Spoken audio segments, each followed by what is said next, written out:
Hello दोस्तों, कैसे हो? आपका स्वागत है त्रिपान स्टडी सेंटर में। आज जो हम करने जा रहे हैं क्लास 12 एनआईयूएस बोर्ड का जो है बायोलॉजी का chapter number 15।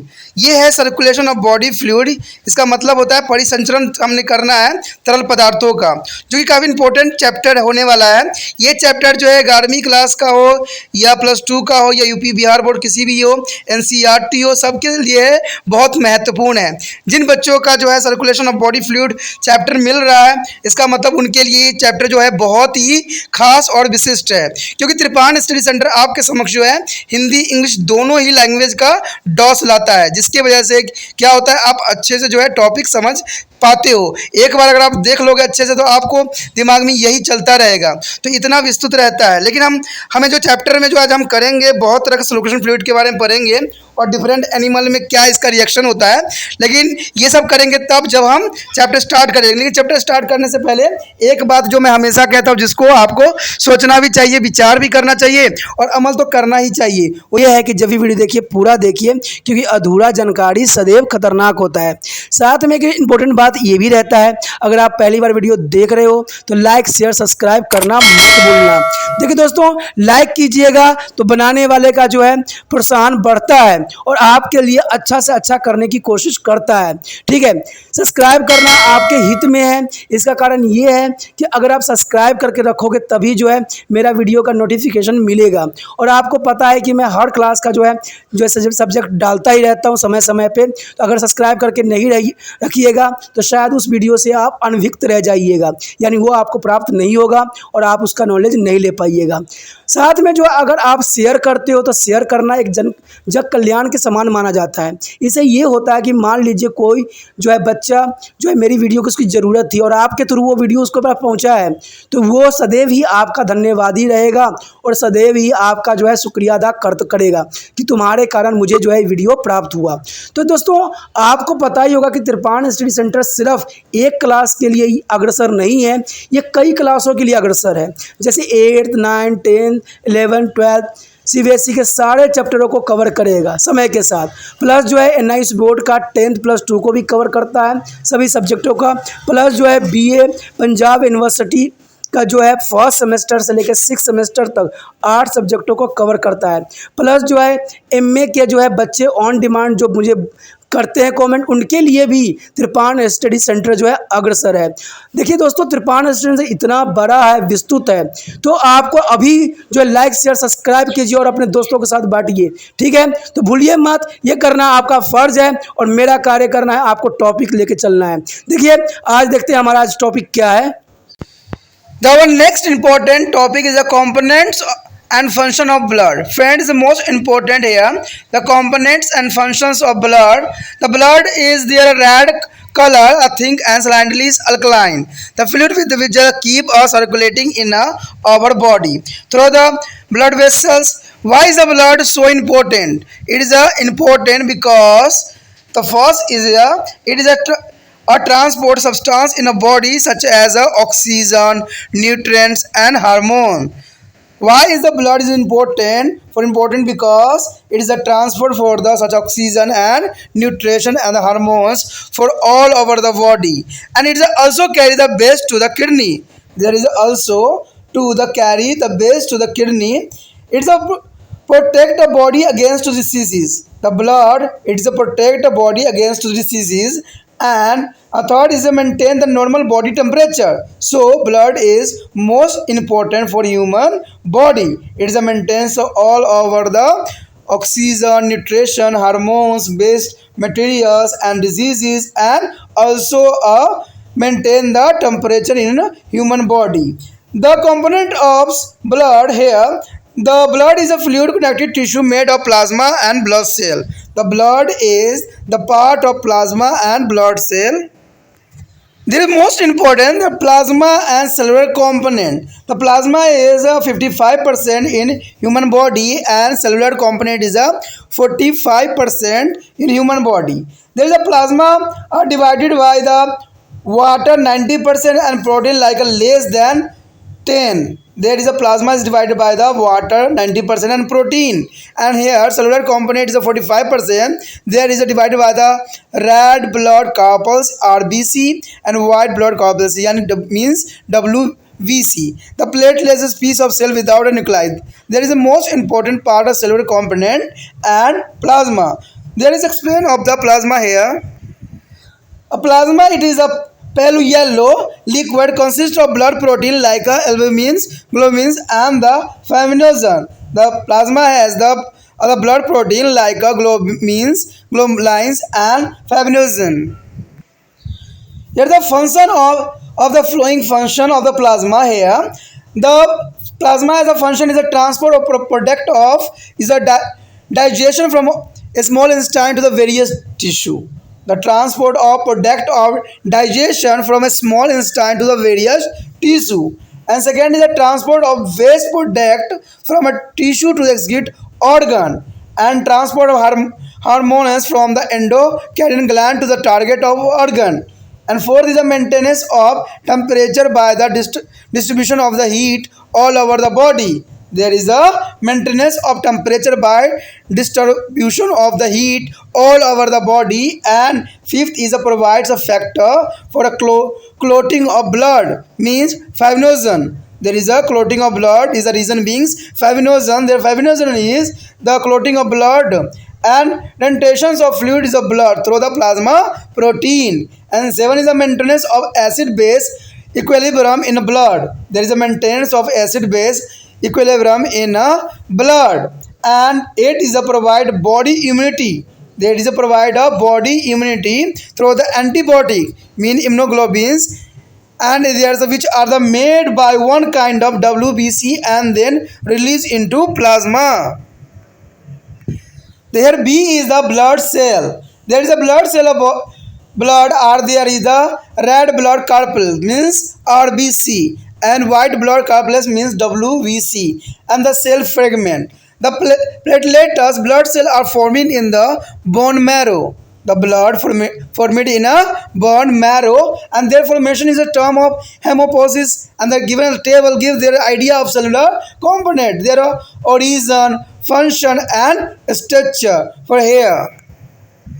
There is the cellular component of blood, the component origin of cell, numbers and function. Friend components of 1, origin of the cell is 2 and numbers of 3 and function is 4. So here, erythrocyte is the red blood corpuscle here. It is the origin of bone marrow, their formation of bone marrow and number is 5.0000. It means 50 lakhs were here. Means 50 lakhs there here and the function is a transport of oxygen to tissue and large amount of carbon dioxide back to the lungs. And second is a leukocyte. Leukocytes here.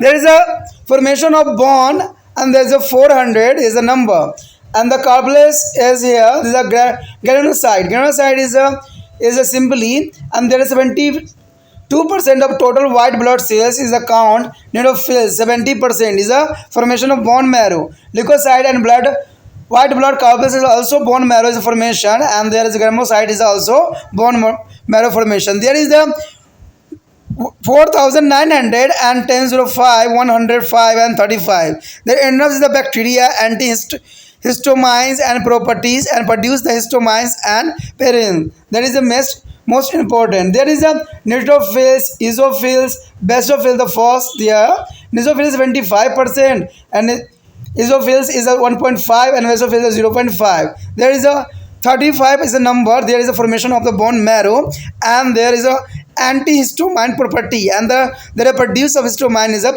pan. The B is section is a agronocytes. Agronocyte is a 28% here and monocyte is a 4%. The lymphocyte is a 24%. There is the formation of bone marrow here, but especially lymphoid and tissue span is also formation of lymphocyte. There is a 1680 is a number. There is enough bacteria photosynthesis. There is the production of antibiotics to provide to immunity is human body. And platelets is a generally name is you hearing yeah. So is the formation of the bone marrow as a counting of the 2,50,000 is the normal body and initially a blood clotting. There is a most important factor is the blood clotting for a platelets. They are counting of 2,50,000, but 20,000 is the go to the diseases and there is a very dangerous situation on a patient. Do you know about the flowing of blood disorder? The increasing RBCs is more than normal is a polymethalia, and decreasing in the RBC is less than normal is anemia, and increasing of WBC is more than normal is leukemia, and decreasing of WBC is less than normal leukopenia. There is a most important disease of human body. There is a blood diseases order. There is a blood disorder. There is a WBC and RBC here. But next is a coagulation of blood means is a blood clotting. Friends, the most important factor of human body is a blood clotting, and there is a not clotting the people as a death is a mostly important is a coagulation of blood. There is so you must be having some time over others as got a cut on your finger and the seen blood flowing out its. You would be have a notice that after a few minutes the blood flow stop. As the blood thickness, there is a form of lumps. There is a lumps is called the clot. The lumps is mean to the clot. The process of thickness of blood is called coagulation or clotting blood. There is a factor is the clotting of blood. That is called to the coagulation means a clotting of blood. We are lucky that is a blood clot and the bleeding is stopped. If did not, a person with a very small amount will lose a lot of blood and die. When the blood vessels are injury, a sequence by reaction take place to be prevent a loss of blood. Steps involve are of flowing. There is the thromboplastine is for means of formation of from a blood platelets, and there are plus promobeans. The means is a plasma protein. There is a calcium ion. Thrombin is a fibrinogen plasma protein. Is a formation of fibrin insoluble fiber. But here is the fibrin plus RBC. There is a go waste to the clot scab. The prevent of blood losing. There is a factor of processing in human blood. The hemophilia is the most important genetic disease that is a result in the condition where a blood fail to be clot. Friend, is a name is a remember is a hemophilia, a genetic disorder. Genetics means a transfer for the your mother and grandparents. There is genetic disorder. The result is a condition where a blood fail to clotting. You know the fail of clotting. There is a very dangerous situation for the any person. So, as a note about the WBC fibrin platelets here, there is a no processing of thromboplastine and the plasmobins, and there are fibrinogen and fibrin RBC as the clotting. There is a hemophilia is a very dangerous disease. They are diseases of genetic disorder. Means as a transfer for the your parents, your grandparents, and anyone related in your family. दोस्तों यहाँ पर जो है बहुत important topic पे जो है हम डिस्कस करने जा रहे हैं। कहते हैं ये टॉपिक आपके लिए अत्यंत महत्वपूर्ण है, क्योंकि इसको अगर नहीं समझ सके तो हो सकता है कि आप बड़े दुर्घटना में फंसो तो इंसानों की जो है मौत तक भी हो जाती है। तो ऐसी इस जो है बातों को जान लेना आपके लिए अत्यंत महत्वपूर्ण है। कहते हैं ये एग्ज़ाम के लिए इम्पोर्टेंट तो है ही है, प्लस आपके लाइफ के लिए भी इम्पोर्टेंट है। ठीक है, पढ़ाई जो हम करते हैं समझने के लिए, तो इसको बहुत ही ध्यान से समझने की कोशिश कीजिएगा कि रुधिर यानी ब्लड के संगठन और कार्य क्या होते हैं। आपको पता ही है कि रुधिर जो होता है लाल रंग का गाढ़ा और जरा सा हल्का क्षारीय तरल होता है, क्योंकि ये लाल रंग जो होता है इसको हीमोग्लोबिन की उपस्थिति के कारण जो है ये लाल दिखता है। ठीक है, तो रुधिर लाल रंग का होता है और गाढ़ा होता है और हल्का क्षारीय तरल होती है, जो हमारे शरीर में रुधिर वाहिका के भीतर बहता रहता है। ये बहता रहता है इसलिए हमारा शरीर जो है सुचारू रूप से कार्य करता रहता है। कहते रुधिर हमारे लिए क्यों महत्वपूर्ण है? ये इसलिए महत्वपूर्ण है क्योंकि ये हमारे शरीर में विभिन्न पदार्थों का जैसे ऑक्सीजन, पोषक पदार्थ, हार्मोन का परिवहन करता है और ये अवशिष्ट पदार्थों को भी जो बुक तक पहुंचाता है। आपको पता है जो भी अवशिष्ट पदार्थ होता है उसको बुक तक यानी किडनी तक पहुंचाने में जो है ब्लड का जो है महत्वपूर्ण योगदान है। तो इसके विषय में जो है चर्चा हम आगे करेंगे कि किस प्रकार जो है किडनी कार्य करता है। तो उसको लिए आप अगला जो है हमारा टॉपिक देखने के लिए तैयार रहना, ठीक है। तो ये काफ़ी इंपॉर्टेंट यहाँ पर बात रखता है कि हमारे शरीर में विभिन्न पदार्थों का जैसे ऑक्सीजन, पोषक पदार्थ, हार्मोन का परिवहन करता है। ये अवशिष्ट पदार्थों को भी बुक तक पहुँचाता है। देखिए दोस्तों कितना इसका विशिष्ट कार्य है। जैसे कि मैं भी एक बात आपको हमेशा कहता हूँ कि मेरा वीडियो जो है यूट्यूब पे पहुँचता है, उसके बाद आप तक पहुँचता है और आप जो हो इसके दूसरे बच्चे तक पहुँचाने में त्रिपाण स्टडी सेंटर का हेल्प करें, क्योंकि इससे जो चैन बनेगा इससे दूसरे बच्चों को लाभान्वित होगा। तो देखिए ब्लड भी हमारा जैसे कि विभिन्न पार्टों से जो है गंदगियों को लेके आता है, बीमारियों को करता है लेके आता है, जिसमें उसमें जो है जो एंटीबॉडी होते हैं उसका रक्षा करता है। तो यहाँ पर त्रिपाण स्टडी सेंटर के लिए जो है आपकी ज़रूरत है, क्योंकि अकेला करना ये संभव नहीं है। जिस प्रकार ब्लड अकेला कुछ भी नहीं करता है, सबका अपना महत्वपूर्ण योगदान होता है शरीर में, उसी प्रकार जो है इसको आगे बढ़ाने के लिए मुझे आप लोगों की आवश्यकता है। तो आपको पता है कि आपको क्या करना है। आपको सिर्फ इतना करना है कि इसको कॉपी जो है इसका लिंक को कॉपी करना है और व्हाट्सएप स्टेटस पे 24 घंटे के लिए लगा देना है। देखिए आप सोचिएगा कि लगाने से क्या होगा। मैं ये कहता हूँ अगर आपके कॉन्टेक्ट में 100 बच्चे होंगे, 100 व्यक्ति होंगे, तो कोई ना कोई किसी न किसी रूप में या तो मेडिकल पढ़ रहा होगा या एनआईओ से पढ़ रहा होगा या बिहार बोर्ड या यूपी बोर्ड, कोई ना कोई बोर्ड से जरूर जुड़ा हुआ होगा। तो आपके थ्रू जो है इस वीडियो का नोटिफिकेशन उन पर मिलेगा और वो मिलेगा तो वो क्या करेंगे, वो देखेंगे और क्या पता उनको अच्छा लग जाए और इसके जो है काफ़ी अच्छा काम करने लग जाए, उनको समझ में आ जाए। तो त्रिपाण स्टडी सेंटर का सिर्फ एक ही उद्देश्य है कि बच्चों को जो है सही ज्ञान और नॉलेज के साथ आगे बढ़े और अच्छे से एग्जाम की तैयारी करके अच्छा मार्क्स प्राप्त करें और उनके माता पिता जो हों खुश हो जाए, क्योंकि कहते हैं जीवन में खुशी सबसे महत्वपूर्ण जो है इंसान की रूल है। तो ये बातें इंपॉर्टेंट है। जैसे ब्लड जो है विभिन्न पार्टों से जो है गंदगियों को और डिसीज को लाकर उसको जो है नष्ट करता है, उसी प्रकार आप भी क्या कीजिए व्हाट्सएप स्टेटस पे लगाइए और त्रिपाण स्टडी सेंटर को आगे बढ़ाने में अपना जो है महत्वपूर्ण योगदान दीजिए। तो इसमें दूसरा पॉइंट यही दोस्तों कहता है कि रोगों से शरीर की रक्षा करता है। देखिए ब्लड जो कितना महत्वपूर्ण होता है कि हमें रक्षा करता है, पूरे शरीर में कोई भी बीमारी होती है तो ब्लड जो है इतना महत्वपूर्ण योगदान देता है, ये रोगों के शरीर की रक्षा करता है। कहते हैं शरीर का तापमान सामान्य बनाए रखने में भी अपना विशिष्ट महत्वपूर्ण योगदान यहाँ पर देता है। तो देखिए कितना इंपॉर्टेंट इसका कार्य है कि ये हमें रोगों से शरीर की रक्षा भी करती है। कहते हैं ये शरीर का तापमान सामान्य बनाए रखता है। और मान लीजिए ब्लड अगर कम जाता है तो आपके बॉडी टेम्परेचर सामान्य नहीं रहेगा। आपको पता ही कि हमारा बॉडी टेम्परेचर जो है नॉर्मली टेम्परेचर कितना है 37 सेल्सियस, 37 सेल्सियस है सेल्सियस में, और फ़ारेनहाइट में जहाँ पर आप लोग देखते हो उसमें कितना होता है 98.7 होता है। तो ये आप याद रखना कि जब भी आप जो बॉडी टेम्परेचर देखते हो तो वो देखते हो फ़ारेनहाइट में, ठीक है, ना कि सेल्सियस में। सेल्सियस में 37.8 रहता है और वही फ़ारेनहाइट में अगर आप जाते हो तो इसका 98.7 रहता है नॉर्मली बॉडी टेम्परेचर, ठीक है। अगर इससे अधिक बढ़ गया तो इसका मतलब आपको कोई ना कोई डिसीज़ बीमारी हुआ है। तो ये क्या करेगा, ब्लड इसकी रक्षा करने के लिए तापमान को बढ़ाएगा, जिससे वो डिसीज़ जो है ख़त्म हो जाएगा। क्योंकि आपको पता ही है कि बीमारी 2 कंडीशन में जो है, वायरस 2 कंडीशन में, बैक्टीरिया 2 कंडीशन में मर सकता है। कैसे, जब उच्च तापमान होता है या निम्न तापमान होता है, क्योंकि दोनों कंडीशन में जो है जीवाणु, ठीक है, जो बैक्टीरिया वायरस जो होते हैं वो एक्टिव नहीं रहते हैं, ठीक है। इसलिए हमारा बॉडी जो है अपने आप को रक्षा करने के लिए बॉडी टेम्परेचर को बढ़ा देता है, ठीक है। लेकिन ये अधिक टेम्परेचर अगर बढ़ जाता है तो ये हमारे लिए जो है प्लेटलेट्स जो होती है बॉर्न होने लग जाती है, जब ख़त्म होने लग जाती है, तो इसकी वजह से इंसान मौत के मुंह में भी चला जाता है। तो इसलिए जो है हम बुखार को कम करने की कोशिश करते हैं। देखिए बॉडी अपने तरफ से अच्छा कार्य कर रहा होता है लेकिन हमारा बॉडी ना सह पाता है। तो ये दोनों मेंटेनेंस करना अत्यंत महत्वपूर्ण है। कोई डॉक्टर जो होता है इसी बेस पे जो है आपको मेडिसिन देता है, तो आप अपने जो शरीर का डॉक्टर स्वयं भी बन सकते हो अगर इन बातों का आपके समक्ष नॉलेज रहेगा। उसके पश्चात है कहते हैं रुधिर के कौन कौन से घटक होते हैं, यानी रुधिर में कौन कौन से पार्ट होते हैं।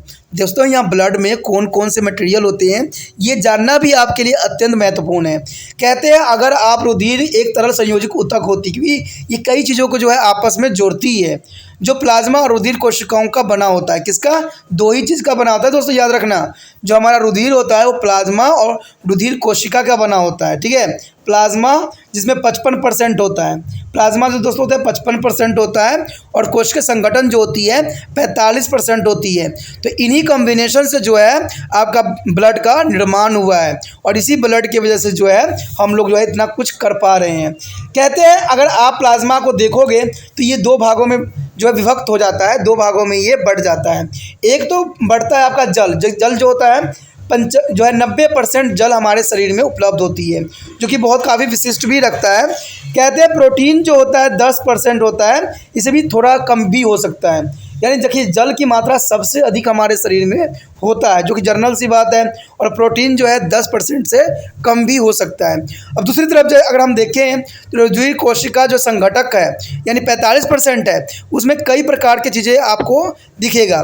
इसमें जो है लाल रुधिर कणिकाएँ दिखेगी, जिसको RBC के नाम से आप जानते हो, ठीक है। उसके पश्चात श्वेत रुधिर कणिका जो WBC के नाम से आप जानते हो, ठीक है। और इसमें जो है पिटकाणु को हम जो कहते हैं प्लेटलेटस, ठीक है। आप सुनते ही होंगे कहीं कि मुंह में से कि प्लेटलेटस डाउन हो गया है, और प्लेटलेटस डाउन होने का मतलब होता है आपको तेज बुखार।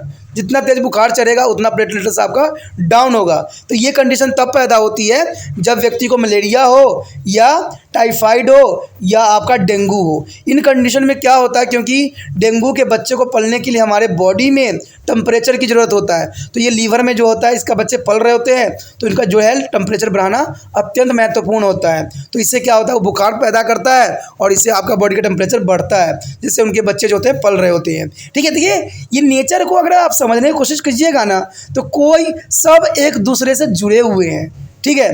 जैसे आप जो है यहाँ पर आप जुड़ चुके हैं, ऐसी दुनिया में हर कोई जो है कोई ना कोई रूप में जो है जुड़ा हुआ है। आप सोचते हो कि पेड़ पौधे अलग हैं, जीव जंतु अलग हैं, नहीं दोस्तों, सब किसी भी कारणवश किसी भी रीज़न बस हमसे जुड़े हुए हैं। जब आप अच्छे से पढ़ोगे समझोगे ना और जानोगे, जब आपके पटल के जो कहते हैं अज्ञानता जब इंसानों की दूर होती है ना, तब उनको समझ में आता है कि ये सारे हमसे जुड़े हुए हैं। अगर एक को नष्ट कीजिएगा ना तो दूसरा नष्ट हो जाएगा। जैसे आपको पता है कि शरीर में हर एक अंग का अपना एक इम्पोर्टेंट फंक्शन होता है। अगर एक भी अंग कार्य करना अपना सुचारू रूप से बंद कर दे तो आप बीमार होने का शिकार हो जाते हो और आपका बॉडी जो है काम करना बंद कर देता है। उसी प्रकार मान लो ये धरती एक शरीर है, जहाँ पर अगर एक भी चीज़ को हम डिस्टर्ब करते हैं तो दूसरा चीज़ों की जो है संख्या बढ़ जाती है। एग्जाम्पल के तौर पे आप देखोगे कि इंसानों ने क्या किया है, पोल्यूशन करके गंदगी फैला के जो गिद्ध की प्रजाति थी उसको नष्ट कर दिया है। आपको पता है कि गिद्ध जो है कहीं मिलता ही नहीं है, और पहले के समय में बहुत लाखों में देखने को मिलता था। कहते हैं कहीं भी कोई जीव जंतु मर जाता था तो गिद्ध आती थी और उसमें जो है मांस तक नोच के खा जाती थी, जिससे क्या होता था, वातावरण में पोल्यूशन नहीं फैलती थी। लेकिन आज के समय में देखोगे कोई जीव जंतु अगर मर भी जाता है तो ऐसे ही सड़ रहा होता है, बदबू मार रहा होता है और आसपास बीमारियां फैला रहा होता है। तो देखिए कितना एक चीज़ को ख़त्म हो जाने की वजह से, नष्ट हो जाने की वजह से हमारे पर्यावरण में कितना कुछ जो है बदल गया। तभी तो मैं कहता हूं दोस्तों कि पर्यावरण को समझने की कोशिश करो, चाहे पानी हो, चाहे आपका कुछ भी हो, चाहे वातावरण हो, उसको दूषित ना करो, ठीक है। इसकी महत्ता को समझो। आपको पता है कि कितने बार यहाँ पर कहते हैं जल ही जीवन है, लेकिन हम इसको दूषित करते चले जा रहे हैं। और यहाँ तक कि सरकार तो आज इस पे ही आज ट्रम्प कार्ड खेल रही है कि हम पानी फ्री कर देते हैं, बिजली कर देते हैं। अगर इन चीज़ों को अगर फ्री कर दिया जाता है तो लोग इसका कदर नहीं समझ पाएंगे, और ये जो होगा आगे चल के हमें प्राप्त नहीं होगा, यानी शुद्ध रूप में प्राप्त करना संभव ही नहीं है। क्योंकि आपको पता है इतने हमने पानी नष्ट करते जा रहे हैं कि अब पानी भी जो अच्छा पीना शायद गरीबी इंसानों के बस में ही नहीं है। सरकार कहती है कि हम गरीबों को लेके चल रहे हैं। सब पार्टियों के नाम अगर आप देखोगे ना तो गरीबों के नाम से रखा गया है, ठीक है। लेकिन कहते हैं कि एक भी पार्टी जो है गरीब के लिए काम कर ले, मुझे तो नहीं लग रहा है। क्योंकि सब या तो उनको लालच देकर फंसाने की कोशिश कर रहे हैं या हमारे देश को कुछ गलत रास्तों पर जाने की कोशिश कर रहे हैं। तो ये ऐसा अगर होता है तो वो बीमार हो जाएगा, हमारा धरती, हमारा देश जो है, हमारा भारत है, बीमार होता चला जाएगा, क्योंकि हम व्यर्थ कर रहे हैं इन चीज़ों को। और जब तक इन चीज़ों को अगर आप संयोग के नहीं रखोगे ना तो शायद ये बेस्ट होगा और आपको डिसीज भी कर जाएगा। तो यहाँ पर जो है कहते हैं ना, चाहे वो लाल रुधिर कोशिकाएं हो, श्वेत रुधिर कोशिकाएं हो, चाहे आपका प्लाज्मा हो, जल हो, प्रोटीन हो, सबका महत्वपूर्ण योगदान हमारे शरीर में होता है। ठीक है, जिस प्रकार धरती को चलने के लिए हर चीज़ों की आवश्यकता होती है, हर जीव जंतु की जरूरत होती है, उसी प्रकार मानव शरीर में हर एक चीज़ का अपना एक महत्वपूर्ण स्थान है। अगर इनमें से एक भी चीज़ अगर नष्ट होती है तो हम जो है बीमार हो जाते हैं। ठीक है, उसके पश्चात हमारे समक्ष आता है जीव द्रव्य यानी प्लाज्मा। देखिए दोस्तों, प्लाज्मा के बारे में जानना आपके लिए अत्यंत महत्वपूर्ण रहेगा। कहते हैं ये हल्के पीले रंग का द्रव्य होता है। क्या होता है दोस्तों? ये हल्के पीले रंग का द्रव्य होता है जो रुधिर प्रोटीन जैसे एल्बुमिन, ग्लोबुलिन और जो है फाइब्रिनोजन से बना हुआ होता है। यानी ये तीन चीज़ जो है अत्यंत महत्वपूर्ण होता है हमारे शरीर में। तो याद रखना कि जो प्लाज्मा होती है वो हल्के पीले रंग का द्रव्य होता है जो कि रुधिर में प्रोटीन जैसे, ये प्रोटीन का होता है जिसके अंदर जो होता है एल्बुमिन पाया जाता है, ग्लोबुलिन पाया जाता है और फाइब्रिनोजन पाया जाता है, जो कि बहुत इंपॉर्टेंट यहाँ पर अपना स्थान रखता है। अब देखिए जो है जीव द्रव्य यानी प्लाज्मा का क्या कार्य है ये भी जानना आपके लिए अत्यंत महत्वपूर्ण रखता है। कहते हैं अगर आप प्लाज्मा का अगर आप कार्य देखोगे तो जो ये पाचन के उत्पादों के छोटी आंत यानी क्षुद्रांत और आंत यानी स्मॉल इंटेस्टाइन्स विभिन्न ऊतकों को पहुँचाता है। यानी जो है स्मॉल इंटेस्टाइन्स जो है प्लाज्मा विभिन्न भागों में छोटी आंतों से ले जाके उत्पादों को जो है विभिन्न भागों में पहुंचाता है। यानी देखिए इसका किसका काम हो गया?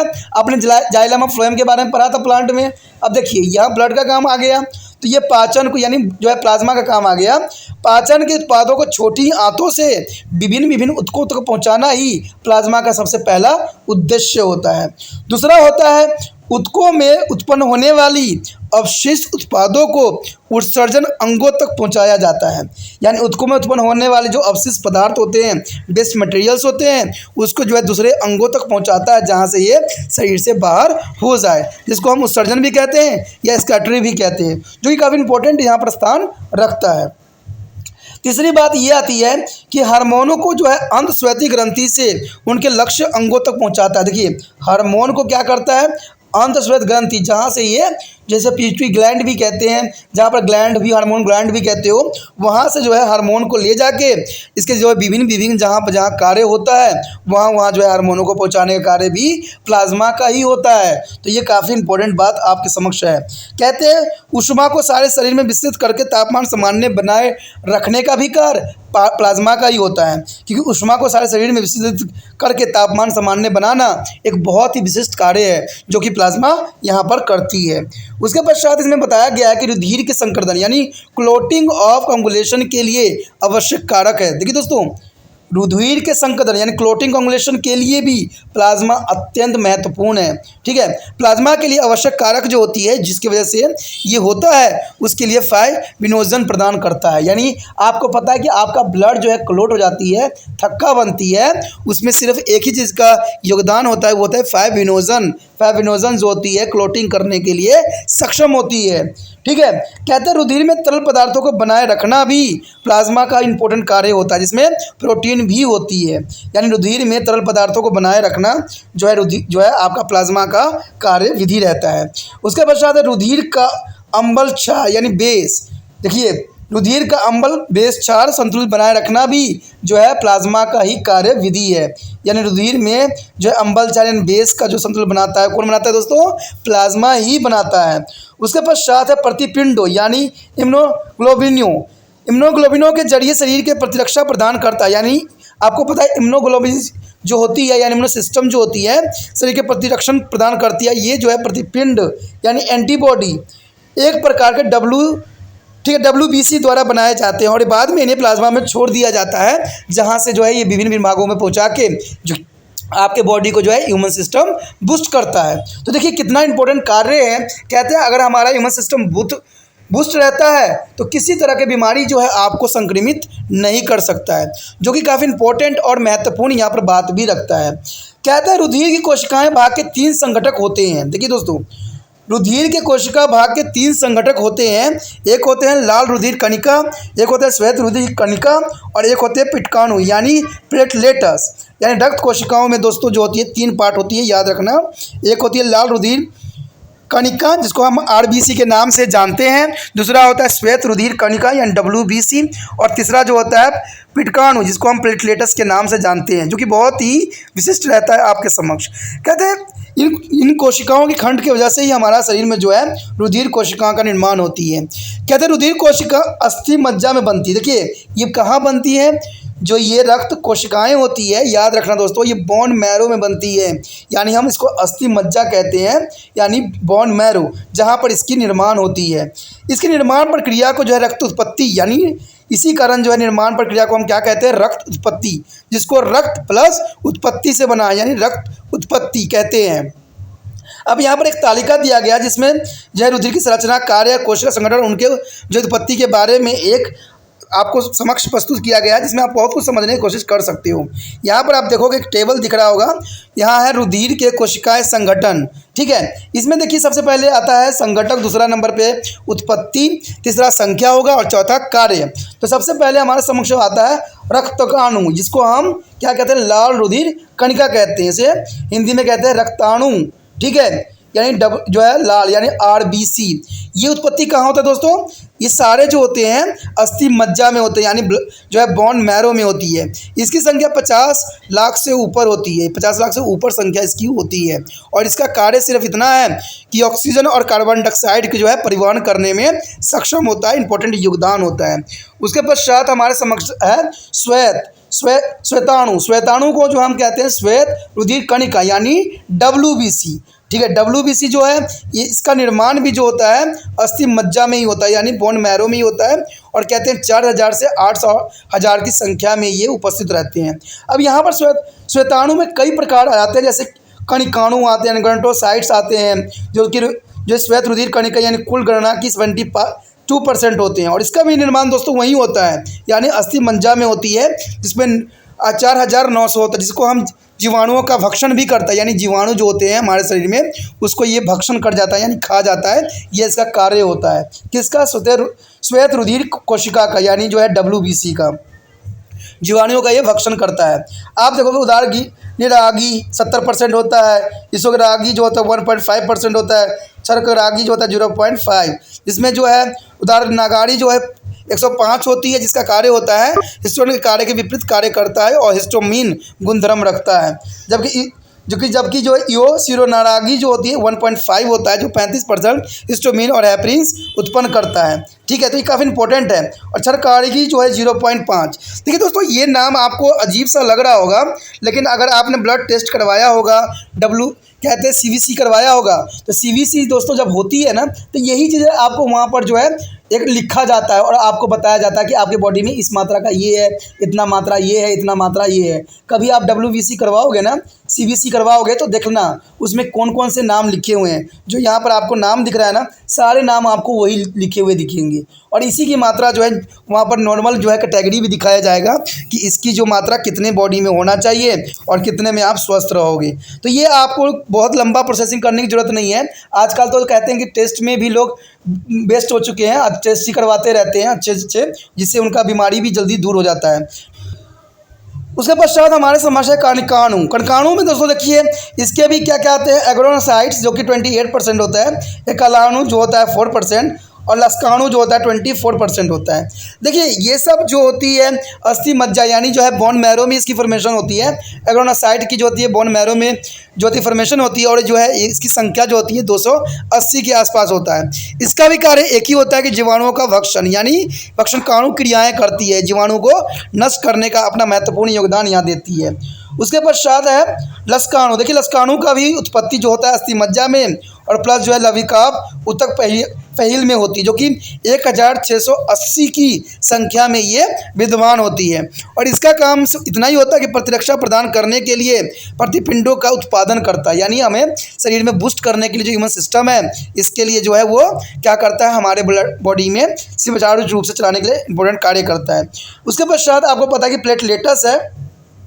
प्लेटलेटस तो आपको पता ही दोस्तों कि इसका जो निर्माण होता है अस्थि मज्जा में होता है, यानी ब्लड जो है बोन मैरो में ही होता है पर इसका भी निर्माण। और कहते हैं 2,50,000 जो है इसकी संख्या है। अगर इतनी संख्या जो है नॉर्मल बॉडी की रहती है 2,50,000। अगर मान लीजिए इसका संख्या कम हो जाता है धीरे धीरे तो इंसान की मौत हो जाती है, क्योंकि प्लेटलेट्स आपको पता है कितना इंपॉर्टेंट योगदान देता है। सभी हमारे जो है वायरसों से लड़ता रहता है। तो ये बॉडी अगर में नहीं रहेगा तो 100% जो है हमारा शरीर जो है प्रतिरक्षा कार्य नहीं कर पाएगा। इसलिए जैसे ही प्लेटलेट्स डाउन होता है तो और प्लेटलेट्स डाउन होने का कारण जो होता है बुखार होती है, यानी फीवर होता है, जिसकी वजह से प्लेटलेट्स डाउन होता ही चला जाता है। तो ये बात आप ध्यान रखना कि प्लेटलेट्स डाउन ना हो, इसकी काउंटिंग जो है नॉर्मली 2,50,000 के आसपास संख्या हो। अगर इससे कम हो रहा है, धीरे धीरे कम हो रहा है, देखिए मैक्सिमम जो डेंजरस पॉइंट रखा गया है वो 30,000 रखा गया है। अगर 30,000 रखा गया तो समझ लीजिए बंदा बहुत ही डेंजरस पॉइंट पे जा चुका है, ठीक है।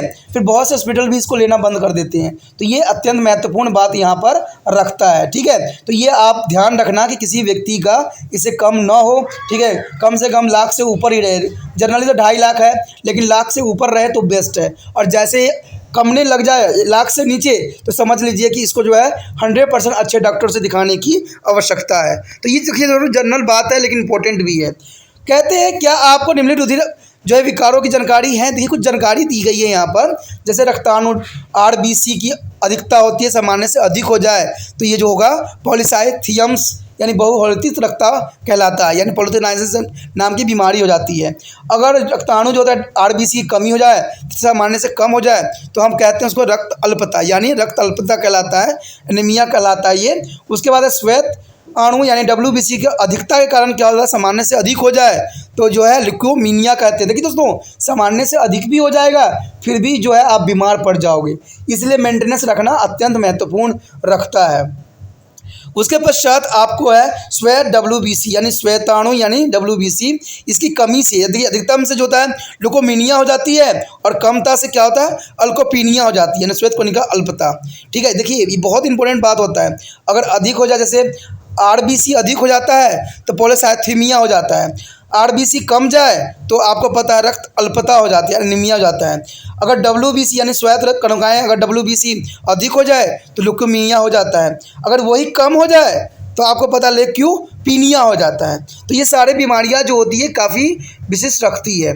अब हमारे समक्ष जो है दोस्तों कि रक्त का जो है थक्का किस प्रकार बनता है। देखिए रुधिर थक्का बनना अत्यंत महत्वपूर्ण है, क्योंकि कभी कभी आपकी उंगली कटी होगी और उसमें से जो है रक्त बहने लग जाते हैं। आपने देखा होगा कि कुछ मिनटों में रक्त बहना बंद भी हो जाता है, वहाँ पर जो है गाढ़ा होकर एक पिंड सा बन जाता है। इस पिंड को हम थक्का कहते हैं। इस प्रकार रक्त के जमने को हम संकर्दन या थक्का बनना कहते हैं, क्लोटिंग या कंगुलेशन कहते हैं। हम भाग्यशाली हैं कि हमारा रक्त थक्का बनकर बहना बंद कर देता है। यदि ऐसा न होता तो बहुत मामूली से घाव से भी इतना रक्त बह जाता कि व्यक्ति मर जाता है, ठीक है। जब रुधिर वाहिकाएं क्षतिग्रस्त हो जाती है तब अनेक क्रमिक क्रियाएं होती है जिसके फलस्वरूप रक्त बंद हो जाता है। इस प्रक्रिया में होने वाले विभिन्न चरण इस प्रकार है, जैसे आप समझ सकते हो। देखिए सबसे पहले जो होता है थैम्ब्रोप्लास्टन होती है, जैसे रुधिर जो पट्टिकाओं से निकलता है, ठीक है, जैसे निकलना तो उसको हम क्या कहते हैं थैम्ब्रोप्लास्टिन, ठीक है। थैम्ब्रोप्लास्टिन जो होता है क्रिया करेगा प्रोथोबिन में जो एक प्लाज्मा प्रोटीन छोड़ेगा, ठीक है। ये प्लाज्मा प्रोटीन जो होगा कैल्शियम आयन होगा, तब ये क्या बना देगा फाइब्रिनोजन जो बनता है दोस्तों वो प्लाज्मा और प्रोटीन से बनता है, जो थैम्ब्रिन के साथ रिएक्ट करके फाइब्रिन बना देगा। अब फाइब्रिन जो होता है अविलीय रेशे होते हैं जो विलयन नहीं होते हैं। जब फाइब्रिन को हम जो है RBC के साथ प्लस करेंगे, आपस में जोड़ेंगे तो इस प्रकार जो है आपका थक्का ब्लड बन जाएगा। अगर थक्का नहीं बना समय पे तो आपके सारे बॉडी से जो है ब्लड लॉस्ट होगा, और लॉस्ट होने का मतलब तो आप जानते ही हो कि इंसान की मृत्यु। आपको पता है एक्सीडेंट में लोग क्यों मर जाते हैं, ठीक है। इसका कारण यही होता है कि उनके शरीर से ब्लड बह रहा होता है और लोग तमाशा देख के खड़े होकर तमाशा देख रहे होते हैं, और व्यक्ति के बॉडी से सारा ब्लड निकल जाता है और व्यक्ति जो है मौत के मुँह में चला जाता है। तो आज जागरूकता की ज़रूरत है। और पता है लोग डरते इसलिए भी है कि सोचते हैं कि अगर मैं किसी का हेल्प करने जाऊं तो वो मुझ पे ना इल्ज़ाम लगा दे, कहीं मुझे ना बोल दे कि मैंने इसको चोट लगाया या मैंने इसको घेर दिया है। तो आज के लोगों को सोच बदलने की आवश्यकता है दोस्तों। कहते हैं इस वजह से जो एक्सीडेंट से हमारे देश में लाखों लोग मरते हैं, और एक्सीडेंट इसके लिए भी होता है क्योंकि वो लोग रूल रेगुलेशन को फॉलो नहीं करते हैं। आप देखते होंगे कि जब ट्रैफिक पुलिस होते हैं, जब उनको पैसा कमता है सरकार को, तो ट्रैफिक पुलिस जो होते हैं हर एक नुक्कड़ पे बैठा देते हैं। लेकिन जैसे उनका जो है कोटा बढ़ जाता है, लोग फिर से वही गलतियां करने लग जाते हैं। न हेलमेट होता है, स्पीड उनका अब मनमर्जी का होता है, क्योंकि वहाँ पर कोई ट्रैफिक पुलिस भी बैठे हुए नहीं होते हैं। तो आप समझ सकते हो कि हमारे देश की कितनी कुछ है जिसको हमें सही करने की आवश्यकता है। कहते हैं पॉलिटिकल पार्टी तो आपस में दल बदलू का खेल खेलते रहेंगे, कभी इस खेमे जाएंगे, कभी उस खेमे जाएंगे। जहां उनको कुर्सी संभालने की पूरी आवश्यकता होती है, जहां उनको कुर्सी मिलती है, वहां बदल जाते हैं। लेकिन हम लोग तो नहीं बदलते ना, तो हम क्या करें? हम अपना जिम्मेदारी हमें खुद समझने की ज़रूरत है दोस्तों, कि हमें अपना घर से बाहर जाएँ तो सारी रूल रेगुलेशन को फॉलो करते हुए जाएँ। और देखिए, आप अच्छे से जाओगे, अच्छे से आओगे। कहते हैं जल्दबाजी का काम हमेशा शैतान का होता है, तो ऐसे ना कीजिए, क्योंकि ब्लड, देखिए ब्लड कई कारणों से जो लॉस हो जाता है। कहते हैं अगर ब्लड जो होती है दोस्तों, हीमोफीलिया एक नाम है बीमारी का, हीमोफीलिया। हीमोफीलिया जो होता है एक अनुवांशिक रोग होता है, जिसमें ऐसी स्थिति बन जाती है कि रक्त का थक्का नहीं बन पाता है। तो ये बीमारी एक तरह से है, और ये बीमारी सिर्फ आपका नहीं है, ये बीमारी आपका जेनेटिक है। मीन्स आपके माता पिता, दादा दादी, नाना नानी कहीं से भी ट्रांसफ़र हो सकता है आप में, यानी आपका कसूर नहीं भी होगा, फिर भी इस बीमारी को आपको लेना ही पड़ेगा। तो इसमें क्या होगा, हीमोफीलिया में जो है आपका ब्लड थक्का नहीं बनेगा, थोड़ा सा भी चोट आपको जो है मौत के मुंह में पहुंचा सकता है। तो ऐसे व्यक्ति को पर ध्यान रखने की ज़रूरत है। कहते हैं हमारे देश में जो है इतने एक्सीडेंट, इतनी घटनाएं घट रही है, यहाँ पर कहीं ना कहीं जिम्मेदारी जो है लोगों का भी है। कहते हैं लोग जो है अपनी सुचारू रूप से अपना जीवन नहीं जीने की कोशिश कर रहे हैं, हर समय जो है मॉडर्नाइज जीवन में भागते चले जा रहे हैं, जो कि बहुत ही अलग है। पान सेंटर एक मुहिम चला रहा है जिसमें आपको चैन बनना है। चैन का अर्थ दोस्तों ये होता है कि ये वीडियो आप तक पहुंचा है, और आप जो होगा ये वीडियो उन बच्चों तक पहुंचाने में त्रिपान स्टडी सेंटर का हेल्प कीजिए जिन बच्चों को जरूरी है। और वो आप जानते हो कि कौन बच्चा एनआईवीएस बोर्ड में पढ़ता है, या कौन बायोलॉजिकल पढ़ रहा है, बीए में पढ़ रहा है, चाहे वो 12वीं में पढ़ रहा है, चाहे 11वीं में पढ़ रहा है, और कौन जो है यूपी बिहार बोर्ड के हैं। तो ये आपसे अधिक कोई अधिक नहीं जानता, क्योंकि आपके समक्ष जो होता है आपके मोबाइल कॉन्टैक्ट में जो है कम से कम 100-150 कॉन्टैक्ट होते ही होते हैं। तो आपको क्या करना है, एक दिन के लिए जो है इसको व्हाट्सएप स्टेटस पे लगाना है लिंक को, ठीक है। और लिंक पे लगाने से ये होगा कि जिन बच्चों को इसकी जरूरत होगा उन तक ये वीडियो पहुंच जाएगा, ठीक है। इससे क्या होगा, त्रिपान स्टडी सेंटर का जो उद्देश्य है कि हर बच्चे तक पहुंचना है और उनको सही ज्ञान का मार्गदर्शन भी कराना है और उनका सिलेबस भी अच्छे से कराना है। तो ये उद्देश्य में आप जो हो हम मेरे लिए चैन बन सकते हो। तो इसके लिए जो है आपको थोड़ा सा जो है तकलीफ उठाना ही पड़ेगा। तो सोचिए नहीं, विचार ना कीजिए, क्योंकि अच्छे काम के लिए विचार करने की आवश्यकता नहीं होता है। गलत काम करोगे तो 50 बार आपको सोचने की आवश्यकता होती है, लेकिन अच्छे काम करने के लिए कोई आपको मना नहीं करेगा और ना कोई आपको गलत कहेगा। तो सोचना नहीं है, अभी लिंक को कॉपी कीजिए और अपने व्हाट्सएप स्टेटस पे लगा दीजिए।